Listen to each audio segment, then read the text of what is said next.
Welcome, everybody. Thank you so much for tuning in to the Better Together Relationship Summit. I am here with the lovely Ms. Thompson. Can you introduce yourself and tell the people a little bit about who you serve and what you do? Okay, hello everyone. My name is Chaute Thompson. I am a licensed mental health counselor. I am also a Florida Supreme Court certified family mediator. Basically, I have a private practice, Inspiring Hope Counseling Service here in Florida, Port St. Lucie, Florida, and I serve families. I basically strengthen families. I help all avenues of the family get to know each other better, building communication, building relationships, helping children to better get along with their parents, and working in the schools also to provide support. And I basically do that, and then I also help individuals redefine their journeys through the Brand New Me formula. All right, guys. So if you are in the Port St. Lucie area, you definitely want to connect with her. So we're going to get right into it. So our topic for today is all about parenting. Parenting is like the most amazing job, but children don't come with manuals, right? It don't. So for some people, oftentimes it's this kind of feeling of winging it and figuring it out as you go along. And so we want to share with you some tips on how you can first be aware of what some of the pitfalls are, some of the struggles that their parents sometimes have, so you don't feel alone, right? Mm-hmm. Sometimes there is that feeling of kind of just being alone in the parenting struggle. And then we also want to talk to you guys about some strategies, some things that you can put in place to help the parenting experience and protect your relationship along the way. So maybe you could share any challenges that you have experienced yourself and how you've overcome it when it comes to parenting. For myself, or what I've truly dealt with when I've worked with families, challenges that I found are parenting styles. Many individuals, they come in with how they were parented, and now they're coming into a relationship, and there's two different styles when it comes to how they want to raise their children. So it's hard for them to get on the same page and understand the other person's style, and then you have this new temperament because each child has their own personality. So trying to learn that child's temperament and parent towards that temperament becomes a challenge for parents as well. Now let's break this down a little bit, because some of the people in our community, they're like, temperament? What is that? Okay, so the best way to explain that are kind of like personalities. You're born with your own personality already, and then it's developed as time goes on by your environment and by what you learn throughout from your parents, from society. So all of this kind of plays its role in your personality. So that's truly what temperament is. And then when it comes to you having your own personality, and then it's kind of it's making sure that it's not playing tug of war with your parents when they're trying to reprimand you or teach you the many different goals and strategies and values to help you be your best you.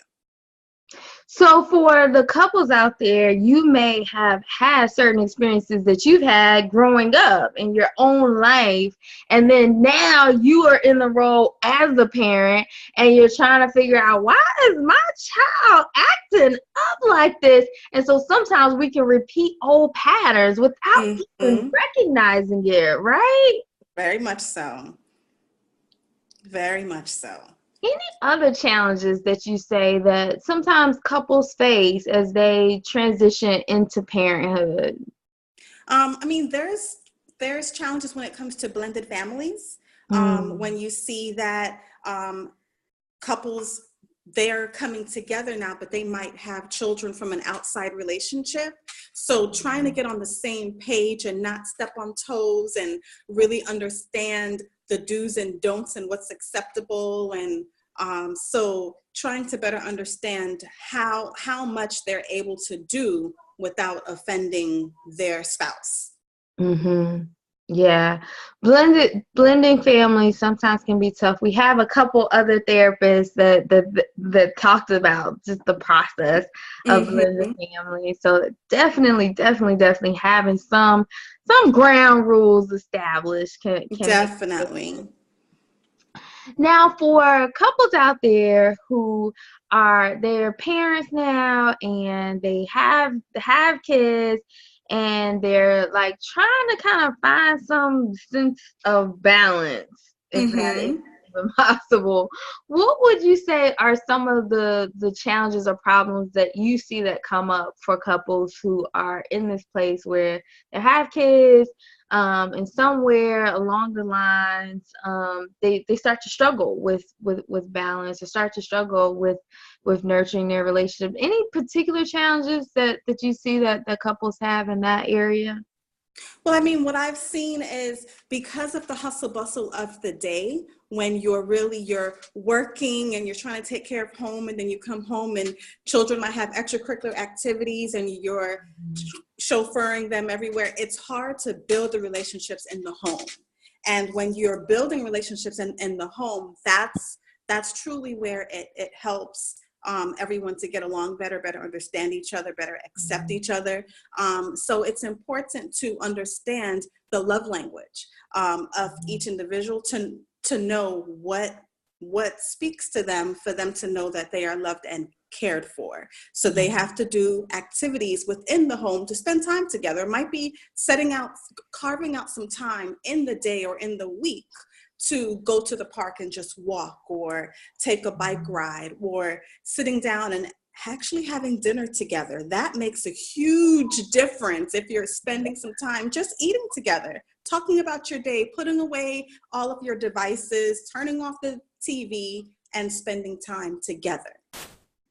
Very good. So guys, let's put it on the schedule. Just like we put everything else on the schedule, let's put a walk in the park on the schedule. Let's put dinner on the schedule. Now, Shavi, talk a little bit about love languages, because you mentioned that, but some of our couples out there, they may be unfamiliar with it. Okay, well, when it comes to love language, Gary Chapman, he came up with, or he designed something called the 5 love languages. And many of us might be familiar with it because we work with it with our couples. But for myself, I work with it with couples and with the entire family. So there are 5 love languages. There's physical touch, there's acts of service, there's gifts, there's, let me see if I can remember all of them on the top of my head. There's gifts, there's Acts of service, acts of service, quality time. affirmation, and quality time. So when you might have one child that when she is touched, hugged, physical touch, that makes her feel loved.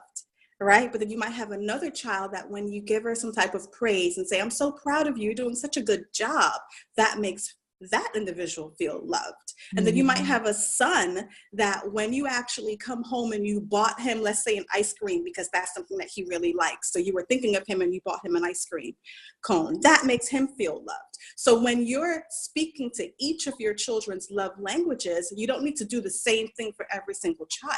It's about understanding each of your children and what makes them feel loved. And that can build relationships in your home as well. Love it, love it, love it. So guys, if you're out there and you're like, all right, I'm kind of hearing something about this love language thing, I never heard about it before, you could go to 5lovelanguages.com, and it's a free assessment that you can have. I don't know if it's a children's one. I know you can fill it out for one another, and it'll reveal what is your primary love language and what is your secondary love language. We definitely want to make sure that we keeping those things in mind, because if you say, for example, your child's love language is gifts, and you're just reinforcing them all the time, like, good job, Billy, they're not going to feel as Not at inspired, all. right? They're not going to feel Right. motivated. So Very let's true. be intentional. All right. So anything that couples can do out there. Basically, we talked about some of the challenges that couples sometimes face when it comes to parenting, like having their old cycles come up again, or parenting based on just things that don't necessarily work well, but just kind of repeating those old patterns. Anything that you can say that couples can do out there that can help to reset their parenting approach. If you could give the couples out there 3 strategies.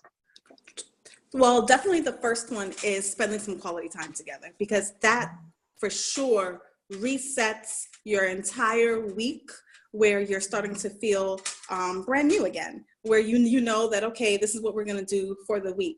If you can plan some type of outing, this is something that you can do once a quarter. It's something that everyone is looking forward to.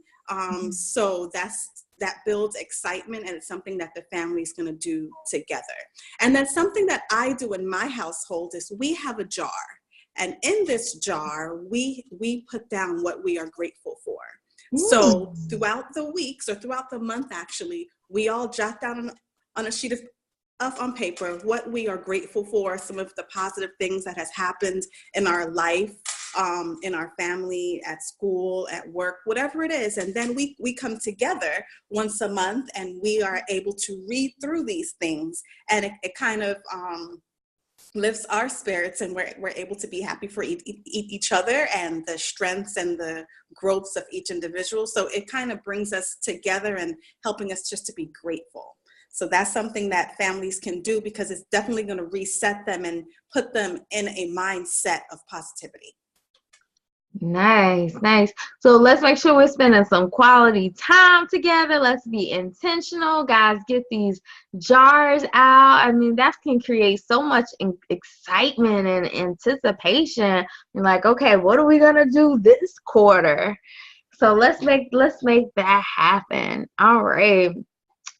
Now, for the couples out there who they are they have older kids, and so their Mhm. kids are maybe teenagers, and they don't really want to spend so much time with their parents, right? Like sometimes our teenagers, they're like, all right, give me Mhm.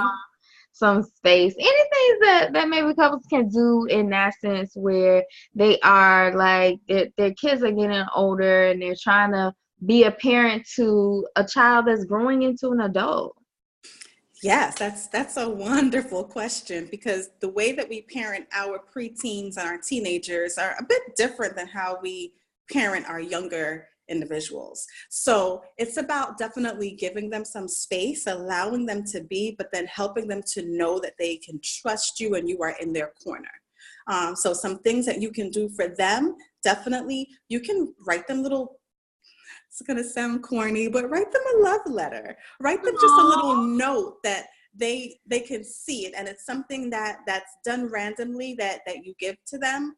Also, having rap sessions. Rap sessions are pretty cool. So if you have a rap session, and you have to be truthful, and you have to basically let them know that during this time, it's a time when both of you are just being open and honest, and they can trust you that they can say whatever it is, and it's off limits. It's not something that's definitely brought up again. You can definitely have your disclaimers that works best for your family, of certain topics or certain discussions that you might have to bring up again, but you're going to do so with an open heart and open mind. But rap sessions are great for preteens and for teenagers, because they're going to have many questions, and you want them to come to you and not go to their peers or social media. So that's my first advice for that. Love it, love it, love it. Because sometimes we see that our teenagers, they're going to social media, they're going to their friends to find out about sex, and their friends don't know anything about sex. Well, not No, anything that not is not the right things, right? exactly. And so I love it when parents can have that conversation before it even gets to that point where they're going to Mm-hmm. their peers to find out about things like sex, but they already know what they need to know. Very true. Yeah, good stuff. All right. So for couples out there, so we kind of talked some about it's very different when you are parenting a child who is older, transitioning into adulthood, Mm-hmm. versus the younger ones, right? And so we want to make sure that we are being intentional about how we approach parenting based on your child's developmental stage, right? Based on their needs, their developmental stage, and their love language. I love that you talked about that. Love language. So, so important. Good stuff. All right. Any other things that you think would be important for the couples out there to be aware of? I really believe that even though we're parents, we are individuals. So it's very important to take some time for self-care for yourselves Mm-hmm. and to do things individually as a couple. So spending some couple time, spending some individual time by yourself, doing some things to just reboot yourself, and then also spending time with family. Mm-hmm.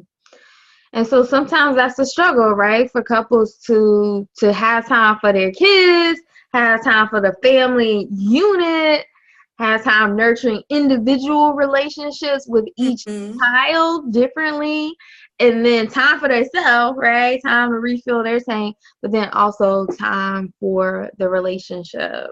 Right. Sometimes couples ask, well, how often should we be doing this? Like, how often should we set aside time for ourselves? Do you have any recommendations as far as that?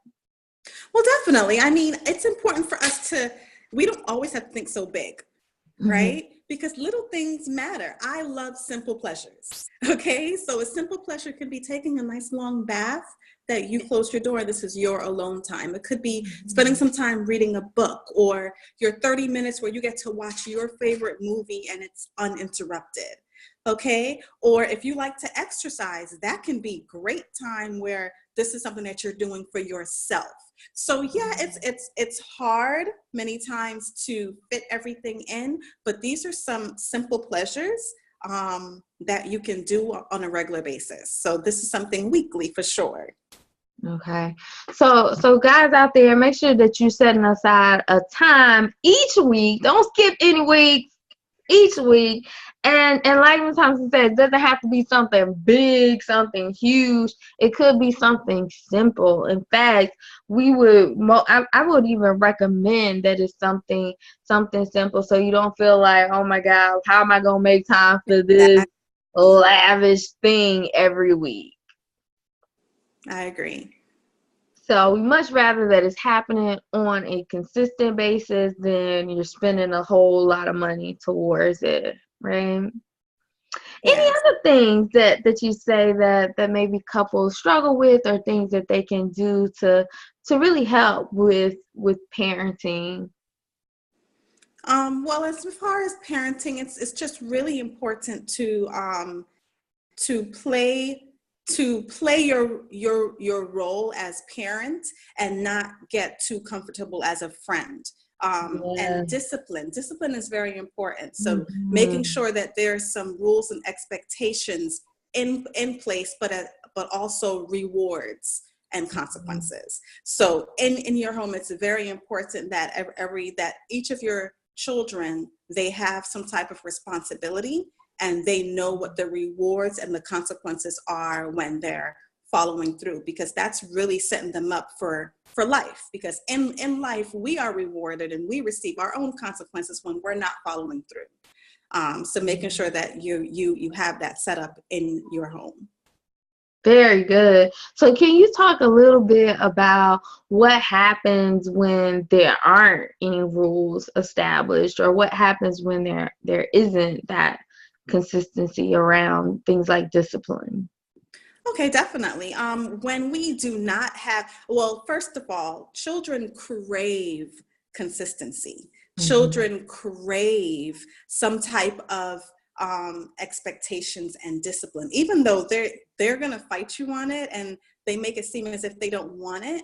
These are the atmospheres that they really are moved towards. So when you have that in your home, it really builds the relationship as well. Now, if you're not having any type of rules and consequences, what you're going to find is the older they get, you'll see that it's getting more unruly. You'll have a lot of back talk. You'll have a lot of disrespect. You're at times going to be embarrassed when you're out in public and your children are speaking and doing whatever it is that they feel that they want to do, because there's no consequences for their behaviors. So starting early, and it's never too late. It might be difficult to start later in the relationship, but it's not too late to start ever. So you want to start at home, otherwise you get in public and these kids start embarrassing you. Whereas if you just put some things into practice at home, we can avoid a lot of the acting out publicly. Right? Yes. Starts at home. It does start at home. Very good. Very good. All right. So basically, couples need to make sure that they are on the same page. What are some things that couples can do to kind of help get on the same page? Because sometimes I do see that is a struggle for a lot of couples, where one parent is a little bit more passive, and then the other parent is like very like rigid and strict. And for the child, they may kind of play both sides, right? Mm-hmm. They're going to play both sides because they're so smart. So they know they know which parent they can do what with. But when you have a strong, a very, very strong foundation and base where the husband and wife, or the couple, speaks about these things from beforehand and play to your strengths. There are some individuals that's best with finances, and then there's other individuals that's really best with discipline. But then you must have each other's back. So if you're able to say, all right, this is what we're going to do. We're going to set these rules in place, these expectations in place, then you hold to it, and you have each other's back. And then you don't make major decisions. If your child is trying to play you, you don't make those decisions until you come back and speak to each other. Mm-hmm.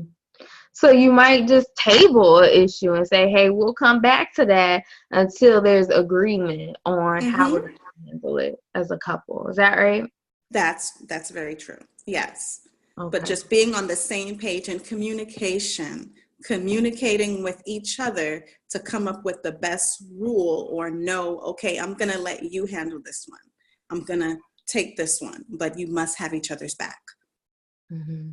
And so sometimes I see that couples have that ego involved of like, well, I'm the man, so I need to handle the finances. But what happens if you don't know how to balance an account and your account just keeps going negative? Then maybe that's not the lane for you, right? Right. And so we also want to encourage you to just be mindful of how sometimes ego gets involved for men and for women. Yes, for both. To making sure you're aware of what your strengths are, because sometimes we're not our best assessor of who we are or our strengths.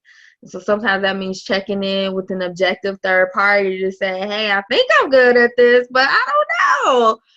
And when you Ms. Thompson, when people are, so for couples out there who they're like, man, we're hearing this stuff and this is good information, but I don't know if I need some additional help. What would be kind of a assessment to let them know they probably need to seek out someone like you, or they probably need to see like someone who specializes in this area like yourself? Well, definitely when it comes to, are you speaking more of the parenting piece? And well, definitely. What I would suggest is, if you see that in the different environments where your children are in, if they're having issues or concerns at school and you're hearing feedback from teachers that there's disrespect or there's concern with the interaction socially, or in the home there's a lot of argument happening or back talk happening, or you're just having really a hard time connecting with your youth. And then if you have outside activities, extracurricular activities, and you just see that your youth is really having a a hard time getting by or connecting or socializing, or even where they're kind of isolating themselves because they're not really feeling a part. Those are all signs that, okay, you probably need to talk and get some outside help. Okay. So if you start to notice your child is isolating themselves, maybe they are depressed, maybe these issues aren't just coming up in one environment, but every environment, at school, at home, in public, at church, like everywhere you go and you feel like you are at your wit's end, don't struggle dealing with these things by yourself. There are people like Ms. Thompson that can be able to help you walk through the steps to help get you back on track when it comes to parenting. Absolutely. Like myself, I work mainly in the area of infidelity. And so if you know that there are people who have expertise in a certain area, why not get some support, right? It's like if I have a heart problem, I want to see a cardiologist, not a general doctor, but I want to see a cardiologist. The same when it comes to parenting issues. There are people out there that can support and help you. So definitely if you're in the Florida area, you're in the Port St. Lucie area, definitely you want to connect with Ms. Thompson. All right, any parting piece of guidance as we start to wrap this thing up? You gave everybody some juicy nuggets. Of all the couples in the world were listening, all the parents in the world were listening, if you could give them one parting piece of guidance, what would that be? I would say never give up. Be hopeful. Be intentionally hopeful. And as long as you're putting forth that effort to grow and to build your family, there's hope, and there's hope out there. So don't lose hope. Love it. Never give up. Never give up on your kids. All right. So there are people out there who they're like, yes, I'm in the Port St. Lucie area. I'm in Florida. How can I connect with this amazing, amazing therapist? What is the best way for people to connect with you? Well, I have an office in Vero Beach and in Port St. Lucie, and the best way that you can get in contact with me, you can go to InspireHopeHealthHealing.com. I also have a Facebook page, which is Inspiring Hope Counseling, and Chaute Thompson, LMHC. The best contact number is 772-448-7454. So please reach out, and I would love to assist. All right, guys. So we will have the link just below the video here, so you can definitely connect with her. Thank you so much, Chaute Thompson. Thank you so much for being a part of this summit. You gave all of our couples out there some really great tips, and we appreciate it. Thank you so much. You're welcome. If I can add one more thing, I really wanted to share that I am developing some resources for individuals. So it's a subscription box that families can go to, because we all have such busy days. So sometimes we don't have the time to do the homework and get the articles and get the videos and get the activities that can help us as a family. So I have some resources that I'm developing. So please go to my page so you'll be able to learn more and more about it. All right, now give the people out there the link for the subscription box. What's the link again? Right now you can go to my Facebook page, which is Chaute Thompson, LMHC. So I think we'll provide that link for everyone. Yeah. Okay, so we'll have the link just below this video for how you can connect, find out about getting this subscription box. We want to see you guys rocking and rolling as parents. We want to see you winning as couples. So make sure you check out that information. All right, until then, check out the next video in our series, and bye for now. Bye. Be intentionally hopeful.